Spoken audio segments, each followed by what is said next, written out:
মার্কিন গণমাধ্যম the Washington পোস্টের এক প্রতিবেদনে বলা হয়েছে, মধ্যপ্রাচ্যে যুক্তরাষ্ট্রের দুই ঘনিষ্ঠ মিত্র সৌদি আরব ও ইসরায়েলের কয়েক সপ্তাহের জোরালো লবিংয়ের পর এই সিদ্ধান্ত নেন ট্রাম্প। প্রতিবেদন অনুযায়ী জনসমক্ষে কূটনৈতিক সমাধানের কথা বললেও সৌদি যুবরাজ মোহাম্মদ বিন সালমান ব্যক্তিগতভাবে একাধিকবার ট্রাম্পকে ফোন করে ইরানে হামলার পক্ষে মত দেন। অন্যদিকে ইসরায়েলের প্রধানমন্ত্রী বেনিয়ামিন নেতানিয়াহু দীর্ঘদিন ধরে ইরানকে তার দেশের জন্য অস্তিত্বের হুমকি হিসেবে তুলে ধরে মার্কিন হামলার পক্ষে প্রচারণা চালিয়ে আসছিলেন। এই সমন্বিত চাপের ফলেই ট্রাম্প প্রশাসন সামরিক পদক্ষেপ নেয় বলে জানানো হয়েছে। হামলার প্রথম ঘণ্টাতেই ইরানের সর্বোচ্চ নেতা আয়াতুল্লাহ আলী খামেনি এবং বেশ কয়েকজন জ্যেষ্ঠ সামরিক কর্মকর্তার মৃত্যু হয়েছে বলে দাবি করা হয়েছে।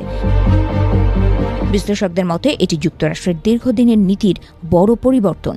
গত কয়েক দশক ধরে প্রায় 9 কোটির বেশি জনসংখ্যার একটি দেশের সরকারকে সরাসরি ক্ষমতাচ্যুত করার মতো পূর্ণাঙ্গ সামরিক অভিযান থেকে বিরত ছিল ওয়াশিংটন। ট্রাম্পের